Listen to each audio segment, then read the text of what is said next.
चलिए तो हम लोग शुरू करते हैं अपनी क्लास। आइए दोस्तों, यूपीएससी ज्ञान दायनी में आप सभी का स्वागत और अभिनंदन है।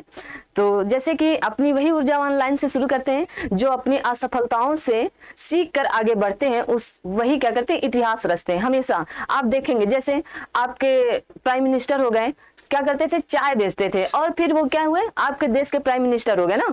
आपके जैसे एपीजे अब्दुल कलाम जी क्या बेचते थे, अखबार बेचते थे, और क्या बने, आपके देश के राष्ट्रपति जी बन गए ना। तो यही है कि अपनी असफलताओं से सीखकर आगे बढ़ रहा है आगे बढ़ रहा है स्टूडेंट या आगे बढ़ रहा है व्यक्ति हमेशा इतिहास रचता है ना। चलिए तो हम लोग आज शुरू करेंगे। आप अपनी बोर्ड पर आए, बात हो गई, ऊर्जा भी मिल गई होगी। तो यहाँ पर दिया गया है कि दक्षिण का प्रायद्वीपीय पठार। तो सबसे पहले हम लोग जानेंगे कि यहाँ पर जैसे लिखा है दक्षिण का प्रायद्वीपीय पठार, तो सबसे पहले हम जानेंगे प्रायद्वीपीय किसे कहते हैं ना, प्रायद्वीप किसे कहेंगे आप। तो सबसे पहले आप जाने जिस स्थल के तीन तरफ जल होगा, जिस स्थल के तीन तरफ जल होगा उसको हम लोग क्या कहते हैं, प्रायद्वीप कहते हैं, प्रायद्वीपीय कहते हैं, प्रायद्वीप कहेंगे। ठीक है, अब देखिए यहाँ पर बंगाल की खाड़ी है, आपकी क्या है, यहाँ पर आपकी बंगाल की खाड़ी है, यहाँ पर क्या है, आपका अरब सागर है। ठीक है, अरब सागर, यहाँ पर आपका हिंद महासागर है, हिंद महासागर है। ठीक है, इसे जरूर याद रखेंगे, क्यों अभी बताते हैं। हिंद महासागर, अभी यूपीपीसीएस में एक प्रश्न कथन और कारण से आया था कि आपका भारत एशिया महाद्वीप में है। ठीक है, सही है, एशिया महाद्वीप में है। आपका भारत हिंद महासागर के दक्षिण में है। तो कथन ए और कारण ए, क्या दोनों सही और व्याख्या सही कर रहे हैं? तो मतलब यहाँ गलत था, बी मतलब कारण उसका गलत था। क्यों गलत था, देखिए आपका हिंद महासागर के दक्षिण में भारत नहीं है, हिंद महासागर के उत्तर में भारत है। अब आप इसे याद कर लेंगे, ये प्रश्न खूब पूछा जा रहा है आजकल। इस प्रश्न ना ट्रेंड चल रहा है, जैसे आप लोग रील्स देखते हैं ना, कोई रील ट्रेंड में चलती है, उसी तरह यहाँ पर भी ये क्या है, ट्रेंड में चल रहा है। तो आप सभी लोग क्या हुए होंगे, प्रायद्वीपीय भारत से रूबरू हो चुके होंगे हमारी समझ से ना। चलिए तो अब हम लोग देखेंगे दक्षिण भारत का जो कुछ हिस्सा है। देखिए सब दक्षिण भारत की सबसे ऊंची चोटी कौन सी होगी, तो आप कहेंगे अनाईमुदी है। ठीक है, अन्नामलाई है, अन्नामलाई है। ठीक है, अन्नामलाई है। फिर दूसरी तो आप कहेंगे डोडा बेटा है, इसको कहीं कहीं आप सभी लोग खुद भी बुक में देखते होंगे, डोडा बेटा लिखा मिलता रहता है ना। तो चलिए हम बात करते हैं यहाँ पर पूरे आज प्रायद्वीपीय भारत या पश्चिमी घाट की पूरी बात कर लेंगे और बहुत ही शॉर्टकट में बात करेंगे आप सभी से। ठीक है, तो आप लोग बिल्कुल टेंशन न लें और जल्दी से बस जहां कहें वहीं पर आपको पेन लगा के लिख लेना है, बाकी आपको कुछ नहीं करना है। ठीक है ना, क्या करना है, पेन लगा के उसको लिख लेना है, बाकी आपको कहीं कुछ नहीं करना और वहीं से प्रश्न फंस जाएंगे। सबसे पहले आप सभी लोग ये हेडिंग डाल देंगे कि दक्षिण का प्रायद्वीपीय पठार। क्या होगा, दक्षिण का प्रायद्वीपीय पठार। देखिए क्या कहा जा रहा है, यह भारत का ही नहीं विश्व का प्राचीन पठार है, विश्व का प्राचीन पठार है। क्यों, क्योंकि ये गोंडवाना लैंड से बना, आगे शायद इसकी बात की है, गोंडवाना लैंड से टूटकर इसका निर्माण हुआ है, जिसकी मूल संरचना आर्कियन काल की है। इतना नोट करेंगे। ठीक है, निर्माण के बाद इसका कोई भी भाग समुद्र के नीचे नहीं डूबा है। अभी तक इसका बना हुआ जितना भी निर्माण हुआ है समुद्र के नीचे नहीं डूबा है। ठीक है, पूर्वी घाट पर्वत के पास अस्थायी रूप से स्थानीय निमज्जन के प्रमाण मिले, ये बिल्कुल इंपॉर्टेंट नहीं, आप बिल्कुल नहीं याद करेंगे। ठीक है, विवर्तन की दृष्टि से शांत क्षेत्र होने के कारण यहाँ भूकंप आने की संभावनाएं कम है, ऐसा कहा गया। लेकिन अब देखिए, अब इसको क्या करेंगे, जो आगे का प्रश्न है, हालांकि कोयना और लातूर में भूकंपों ने इस पर प्रश्न चिन्ह लगा दिया कि प्रायद्वीपीय पठार में या प्रायद्वीपीय भारत में भूकंप ही नहीं आते। आपके महाराष्ट्र में इतना धमाकेदार भूकंप आया था कि तबाही मचा दिया था। लातूर आपका कहाँ है, महाराष्ट्र में पड़ता है। ठीक है, चिन्ह वास्तव में इसने प्रश्न चिन्ह लगा दिया कि भूकंप नहीं आते। इतना धमाकेदार भूकंप आया था कि लोग हैरान परेशान हो गए थे। अरावली, विंध्यन, कैमूर, राजमहल एवं शिलांग की पहाड़ियां प्रायद्वीपीय पठार की उत्तरी सीमा बनाती हैं।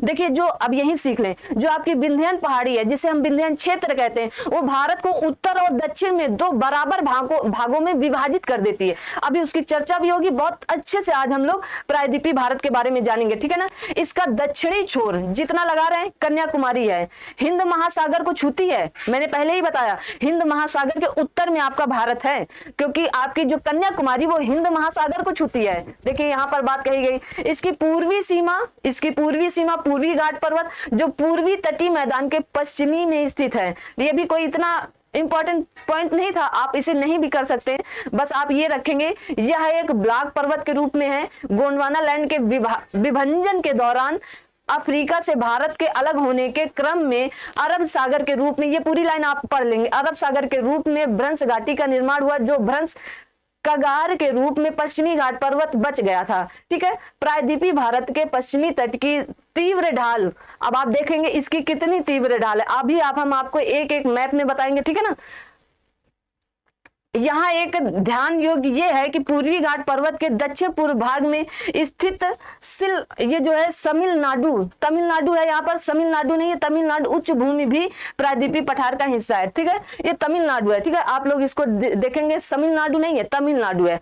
चलिए, तो इसकी बात हुई, तमिलनाडु क्या है, प्रायद्वीपीय पठार का हिस्सा है आपके। ठीक है, देखिए ये हमारा कन्याकुमारी है, क्या है, ये हमारा कन्याकुमारी, और ये कहाँ से मिलता है, हिंद महासागर से मिलता है, हिंद महासागर से छूता है थोड़ा सा। ठीक है, हिंद महासागर से। देखिए यहाँ पर देखिए तीन तरफ जैसे मैंने बताया जल होगा, तो बंगाल की खाड़ी, अरब सागर और नीचे हिंद महासागर, उसी को हम प्रायद्वीप कहते हैं। ठीक है ना, आपको बहुत अच्छे से समझ में आ रहा होगा। देखिए ये क्या है, आपकी अरावली श्रेणी है, अरावली श्रेणी जो आपके अभी इसकी चर्चा और है, इसलिए यहाँ पर न बताकर ये आपकी विंध्याचल श्रेणी, कैमूर श्रेणी, राजमहल श्रेणी या राजमहल पहाड़ी है। यहाँ पर छोटा नागपुर का पठार। अब छोटा नागपुर का पठार कुछ लोग सोचते हैं महाराष्ट्र में, क्योंकि नागपुर महाराष्ट्र में है, तो छोटा नागपुर का पठार महाराष्ट्र में नहीं है, उड़ीसा की उच्च भूमि। ठीक है, उड़ीसा कहाँ पड़ेगा, आपके पूर्वी भाग में पड़ता है ना। नीलगिरी पहाड़ी, अन्नामलाई पहाड़ी, अभी सबकी एक एक चर्चा हम यहाँ पर करेंगे। देखिए आया ना आपके सामने वही प्रश्न जिसकी प्रश्न की बात कर रहे थे।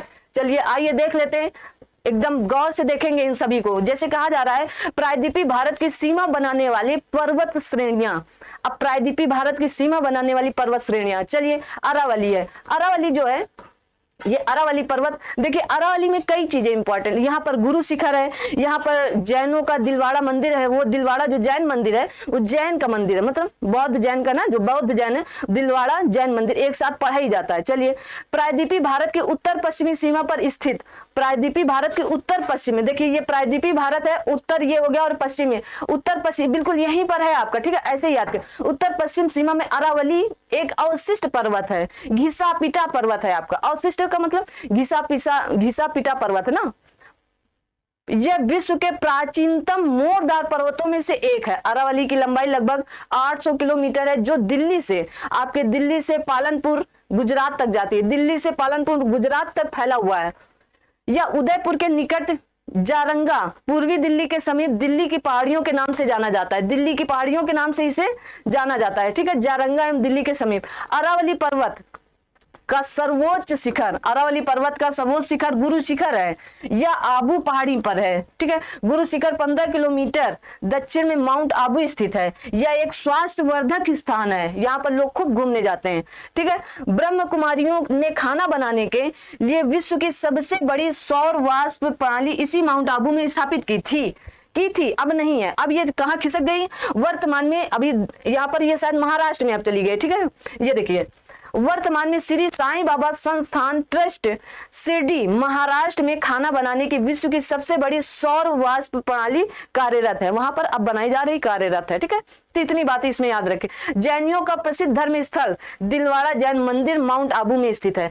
जितने में मैंने ये ब्लू टिक किया है, ये तो आपको रटे होने चाहिए, एकदम दिमाग में ये पॉइंट भरे होने चाहिए इतने। ठीक है, ये इतना इंपॉर्टेंट नहीं है, लेकिन आप देख लें, अब यहाँ पर बुक पर दिया गया है, वैसे बहुत रेयर केस में पूछा नहीं गया है, पूछ लिया जाए अब आने वाले एग्जामों में तो नहीं कह सकते, कभी जल्दी नहीं पूछा गया। गोरम घाट, ठीक है, यह पहाड़ी दर्रा अरावली पर्वत श्रृंखला से दक्षिणी हिस्से में स्थित है। यह दर्रा मारवाड़, आपके जो मारवाड़ राजस्थान और मेवाड़ को क्या करता है, जोड़ने का काम करता है। ये जो गोरम घाट है ना, ये मारवाड़ और मेवाड़ को जोड़ने का काम कर देता है। दर्रा है ये, अब आप इसे देखिए, ये एक दर्रा है, क्या है, ये एक दर्रा है। गोरम घाट आपका क्या है, दर्रा है। इसे मारवाड़ से मेवाड़ जोड़ने का काम करता है। यहाँ से लोग जाते हैं और यहाँ जुड़ जाते हैं, यहाँ के लोग यहाँ आते हैं। इसी दर्रे से यहाँ पर लोग एक दूसरे को जानते हैं और जोड़ लेते हैं। ठीक है ना, तो ऐसे आप याद कर सकते हैं। देखिए इस मैप में गुरु शिखर दिखाया गया आपका।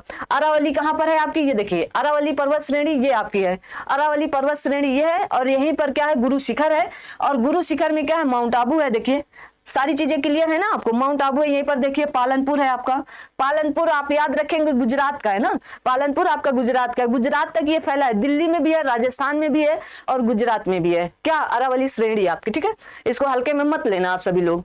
ये उदयपुर है आपका, राजस्थान का उदयपुर। ठीक है, चलिए आगे देखते हैं हम लोग। ये आता है आपका विंध्यन श्रेणी। ये बहुत इंपॉर्टेंट है, इसको जरूर आप लोग ध्यान से पढ़ना और ध्यान से जानना, ये बहुत ही इंपॉर्टेंट है। ये श्रेणी ही अपने नाम पर ही इंपॉर्टेंट है, विंध्यन श्रेणी, विंध्याचल पर्वत श्रेणी। ठीक है, मंदिर भी है विंध्याचल पर्वत, एक मंदिर भी है ना। विंध्यन पर्वत श्रेणी विंध्य पहाड़ी, भारनेर पहाड़ी, कैमूर पहाड़ियों का समूह है।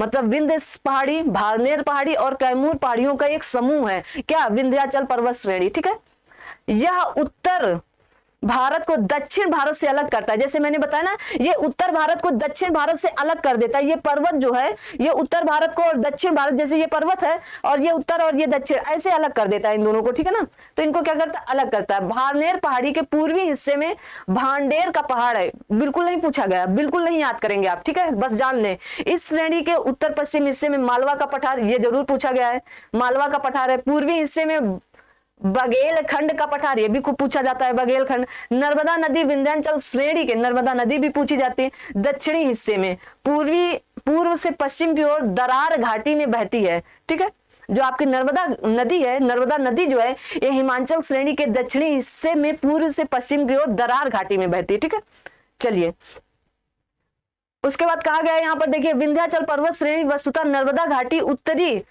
खड़ा ढाल, उत्तरी खड़ा ढाल क्यों कहा जाता है देखेंगे अभी।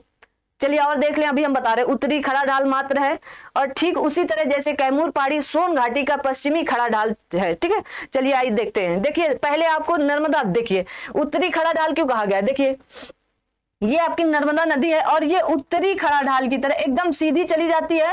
कौन सी, ये आपकी विंध्यन पहाड़ी है ना, विंध्यन पहाड़ी या विंध्यन पहाड़ या विंध्यन पहाड़ या चल, जो भी कह सकें। और फिर यहाँ पर देखिए कहा जा रहा है सोन घाटी की पश्चिमी में कैमूर पहाड़ियां, ये देखिए खड़ा ढाल है, ये इसे क्या कहते हैं, खड़ा ढाल कहते हैं। ये सोन है, ये कैमूर पहाड़ियां हैं। ठीक है, देखिए अब यहीं पर आप समझ लें, ये देखिए सतपुड़ा पहाड़ी है और ये दो नदियों के बीच में स्थित एक पहाड़ी है। कौन कौन सी, नर्मदा नदी और आपकी तापी नदी के मध्य। ठीक है, सतमाला की पहाड़ी है। सतमाला की पहाड़ी किसके बीच में है, तापी नदी और आप कहेंगे हरिश्चंद्र श्रेणी के बीच में है। ठीक है, जो आपकी सतमाला की पहाड़ी है। अजंता की श्रेणी ये कहां पर है, आपकी महाराष्ट्र में है। ठीक है, सतमाला की पहाड़ी, बालाघाट श्रेणी, अभी ये भीमा, अभी भीमा बताएंगे आज नहीं, जब नदियां पढ़ाएंगे तब आपको बताएंगे ये किनकी सहायक नदियां हैं। गोदावरी नदी दक्षिण भारत की नदी। ठीक है, दक्षिण की गंगा, इस दक्षिण भारत की नदी नहीं, दक्षिण की गंगा कहा जाता है इसे। ठीक है, भारत की दक्षिण की गंगा आपकी कावेरी है, दक्षिण की गंगा गोदावरी है। ठीक है, इसे क्लियर रखेंगे। महादेव की पहाड़ी, देखिए सतपुड़ा पहाड़ी, महादेव की पहाड़ी, मैकाल की पहाड़ी, छोटा कहां चला गया, छोटा नागपुर की पहाड़ी, भारनेर की पहाड़ी, ये है भारनेर की पहाड़ी, और ये है का भांडेर पठार जो अभी ऊपर बताया गया। इतना इंपॉर्टेंट नहीं है, बस आप मानचित्र में देख लें। देखिए यहाँ पर कुछ चीजें और क्लियर दर्शाई गई, नर्मदा नदी के विषय में बताया गया है।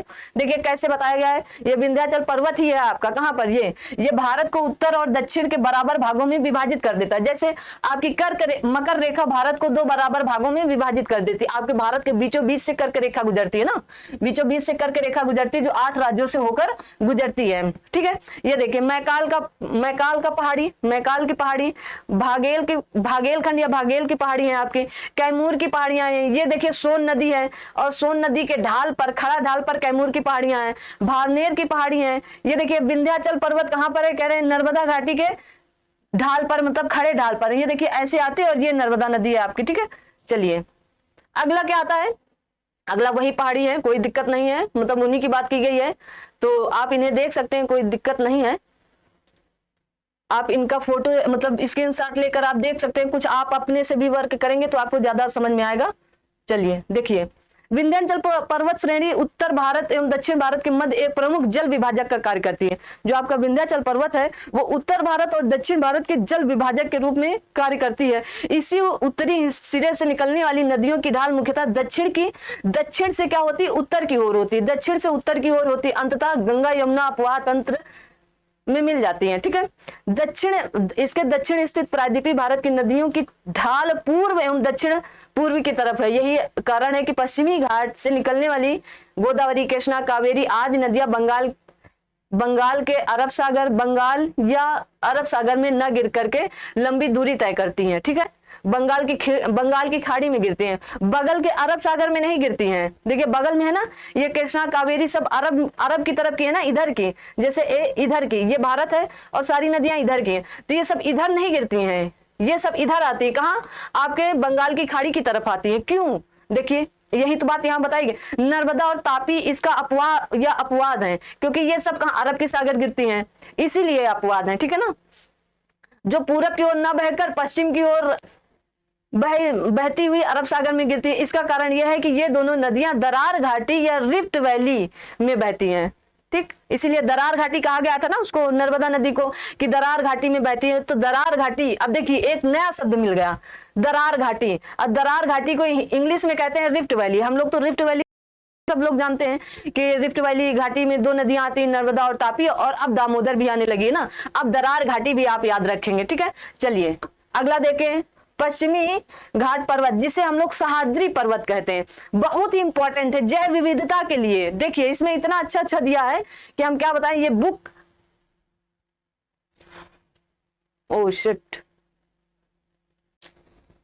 हाँ तो चलिए हम बात करते हैं किसके, अब बात करेंगे हम पश्चिमी घाट पर्वत सह्याद्री, ठीक है। इसमें इतना अच्छा दिया गया है कि मतलब ये जैव विविधता के थ्रू से तो इतना इंपॉर्टेंट है कि आप इसे एक एक शब्द यहां से उठा लेंगे, रट लेंगे ना, एक एक चीजें यहां पर रट लें आप सभी लोग।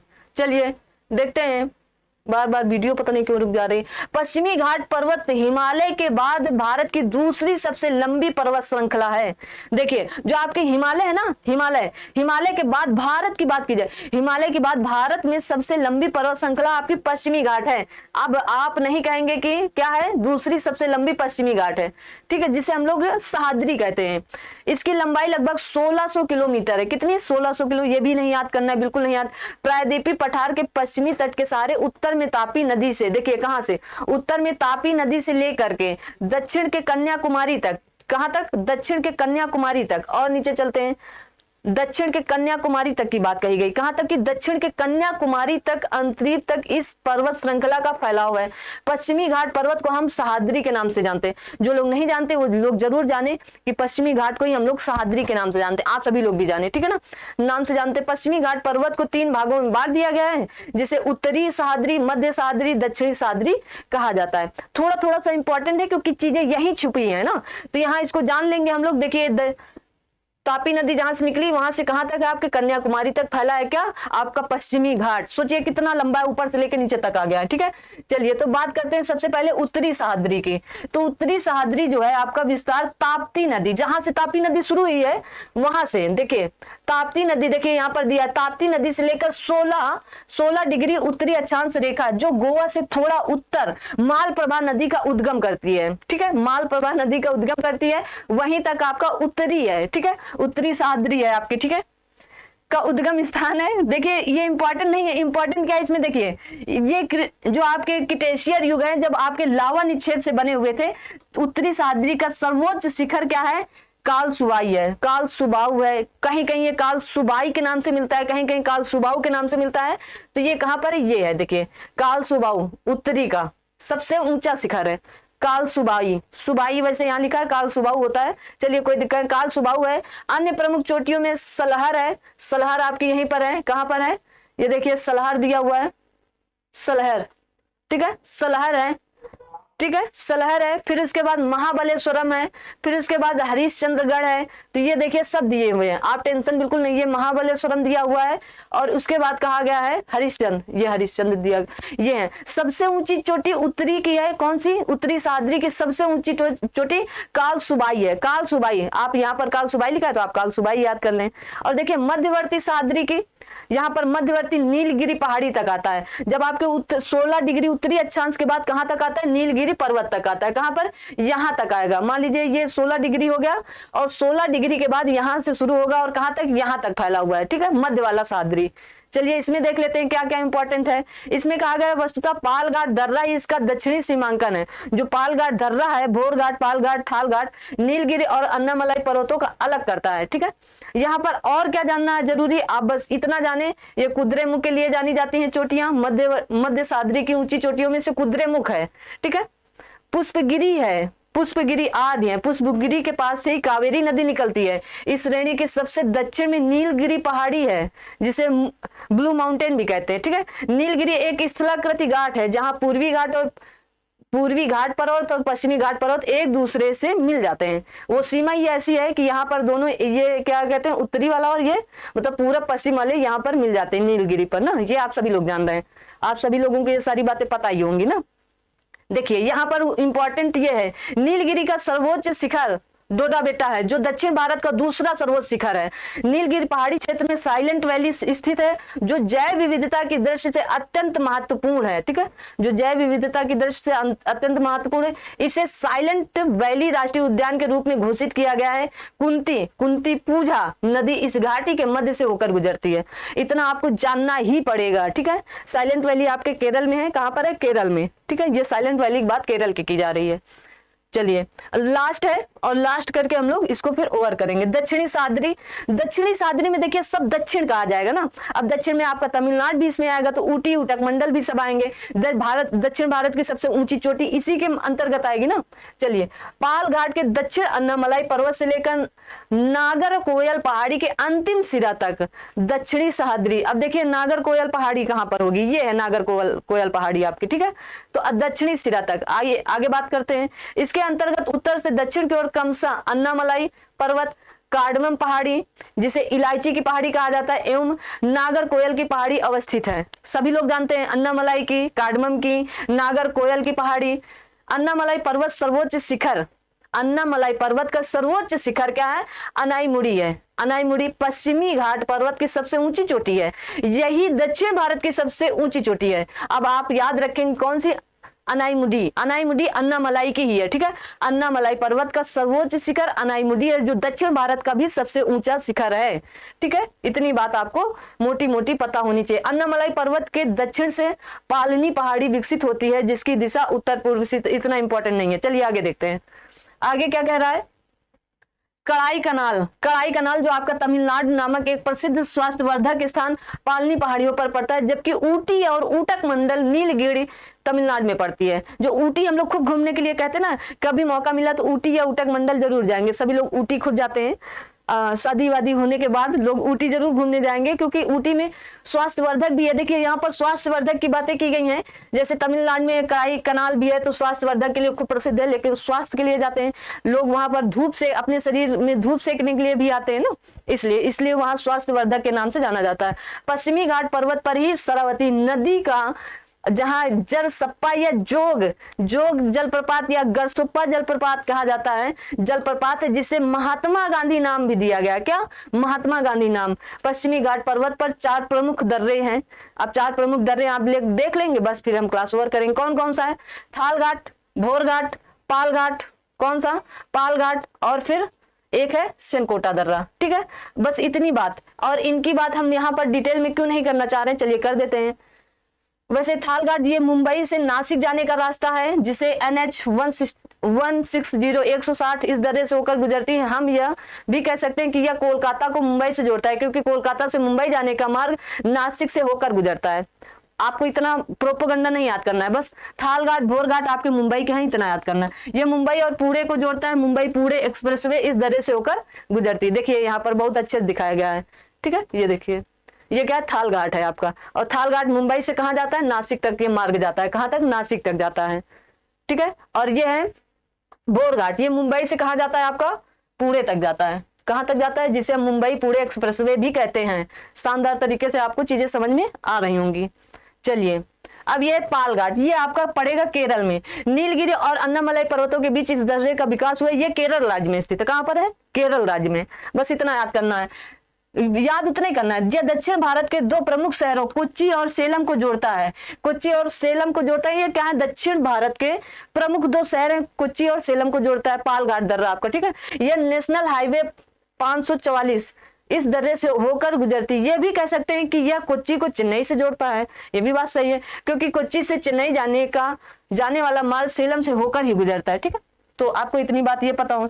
सेनकोटा, सेनकोटा। अब सेनकोटा क्यों प्रसिद्ध है? नागरकोयल और कार्डमम पहाड़ियां, जो आपके सबसे दक्षिण में कार्डमम इलायची की पहाड़ियां हैं, के बीच स्थित यह दर्रा कोल्लम एवं मदुरै को जोड़ता है, मदुरै को जोड़ता है। ठीक है, हम कह सकते हैं कि तिरुवनंतपुरम जो तमिलनाडु में पड़ता है, तिरुवनंतपुरम को मदुरै से जोड़ता है, क्योंकि तिरुवनंतपुरम से मदुरै जाने का हम पहले कोल्लम जाते हैं तथा वहां से सेनकोटा दर्रा पार करते हैं, मदुरै पहुंचते हैं।